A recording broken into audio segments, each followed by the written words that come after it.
ជំរាបសួរបងប្អូនអរគ្នាបាទថ្ងៃនេះគឺយើងត្រឡប់មកកាន់ថ្នាក់រៀនរបស់យើងសាជាថ្មីហើយមេរៀនរបស់យើងនៅថ្ងៃនេះគឺយើងរៀនអំពី lesson នេះ what a life បាទអញ្ចឹង what a life ហ្នឹងគឺយើងសិក្សាអំពីជីវិតបាទជីវិតរបស់នរណាម្នាក់បាទឬក៏ជីវិតណាមួយជីវិតអ្វីម្យ៉ាងដែលមើលទៅវាមានបទពិសោធន៍ផ្សេងក៏មានរសជាតិអីខ្លះនៅក្នុងហ្នឹងបាទអញ្ចឹងអានឹងគេហៅថា what a life នឹងឯងអញ្ចឹងជីវិតដែលយើងនឹងរៀននៅថ្ងៃនេះគឺ the life of an astronaut បាទជីវិតនៃអ្នកអវកាសបាទឬក៏អាកាសយានិកបាទតោះអញ្ចឹងនៅក្នុងនេះយើងក៏មាននៅពាក្យកលឹះជាមួយគ្នាដែរបាទអញ្ចឹងដើម្បីឲ្យបងប្អូនយល់ច្បាស់នៅក្នុងមេរៀនរបស់យើងអញ្ចឹងយើងមកសិក្សាជាមួយនឹងពាក្យកលឹះជាមួយគ្នាមុនសិនបាទអញ្ចឹងពាក្យទី1 astronaut space crew expedition shadow float NASA Antarctica tool invent straw accomplish consider បាទអញ្ចឹង teacher នឹងអានឲ្យទាំងអស់គ្នាបានស្ដាប់ម្ដងទៀតហើយបកប្រែឲ្យយើងផងដែរតើ astronaut បាទអញ្ចឹង astronaut គឺបកប្រែថាអ្នកអវកាសបាទអញ្ចឹងអ្នកអវកាសឬក៏អាកាសយានិកបាទអញ្ចឹងអ្នកទាំងអស់ហ្នឹងគឺគេធ្វើការនៅឯបាទកន្លែងនៅលំហខាងក្រៅបាទអ្នកអវកាសហើយទី2គឺ space បាទ space ហ្នឹងគឺលំហជាទូទៅនៅលើផែនដីរបស់យើងគឺមានលំហដែលវាផ្ទុកដូចជាផែនដីព្រះច័ន្ទព្រះអាទិត្យនិងវងតារាផ្សេងអញ្ចឹងអាហ្នឹងគេហៅថាលំហពាក្យទី3 crew បាទអញ្ចឹង crew ហ្នឹងគឺបាទនិវិតឬក៏អ្នកបើកបាទអ្នកបើកយាននឹងឯង expedition បាទបេសកកម្ម shuttle ហ្នឹងបាទគឺបកប្រែថាយានជំនិះបាទយានជំនិះ float បកប្រែថាអណ្ដែត NASA ហ្នឹងគឺអង្គការ NASA បាទដែលជាអ្នកដែលគេស៊ើបអង្កេតឬមួយក៏គេសិក្សាស្រាវជ្រាវទៅលើឋានលំហនៅលើអាកាសផ្សេងទាំងភពទាំងវងតារាទាំងកាឡាក់ស៊ីទាំងអីផ្សេងគឺ NASA ហ្នឹងឯងជាអ្នកដែលគេសិក្សាស្រាវជ្រាវ Antarctica បាទបកប្រែថាអង់តាតិក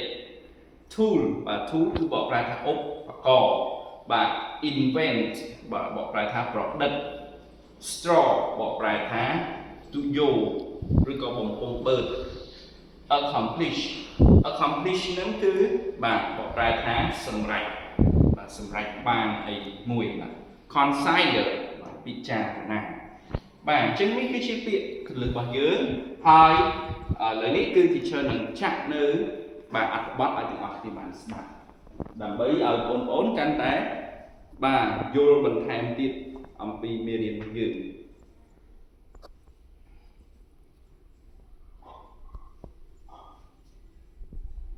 Lesson D. What a life. Page 40. Exercise 1. Reading. The life of an astronaut. Dr. Donald Pettit is a NASA astronaut. I'm sure people ask you this question all the time, Dr. Pettit, but I have to ask it. Have you ever been to space? Yes, I have. I was a crew member of Expedition 6, and I spent 5.5 months at the International Space Station. We call it the ISS. How many times have you gone up on the space shuttle? I've ridden the space shuttle to the ISS twice. And what was the best part about being in space? Being able to float. It was the worst part, too. Have you visited any other interesting places while working for NASA? Well, I lived in Russia for about 2 years while I was training to fly to the ISS. I've also been to Antarctica. Not many people can say that. I understand that you like to work with tools. Have you ever invented anything? Yes. During my second trip into space, I made a special coffee cup so we could drink in space, much like we do here on Earth. I just couldn't get used to drinking coffee out of a small bag through a straw. I don't think I could get used to that either. But why did you have to drink coffee that way before? Without the bag, or my special cup, the coffee floats in space too. Of course. Well, you've accomplished so much, Dr. Pettit. Considering all of it, what's the most exciting thing that you've experienced? Seeing the birth of my twin boys.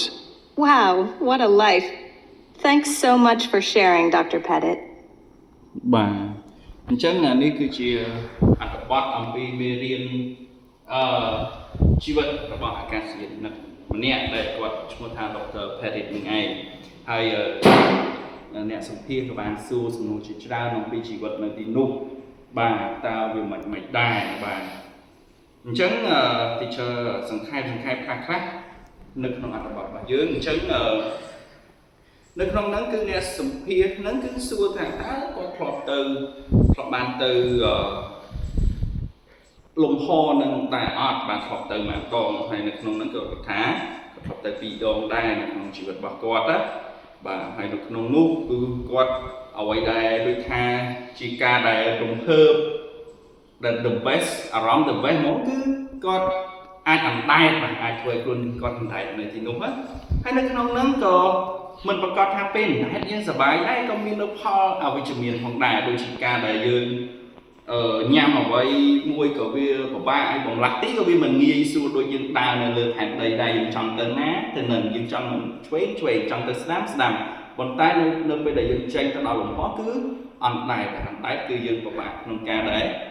ធ្វើចលនាទៅណាទៅណីបាទ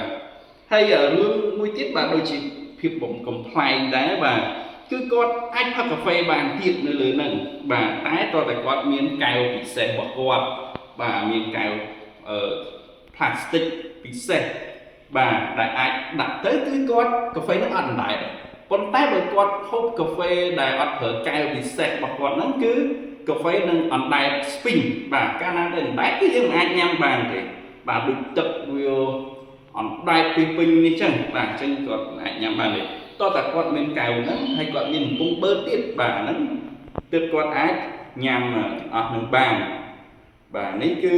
តកតងទៅនឹងពេលគាត់ចង់ហូបកាហ្វេ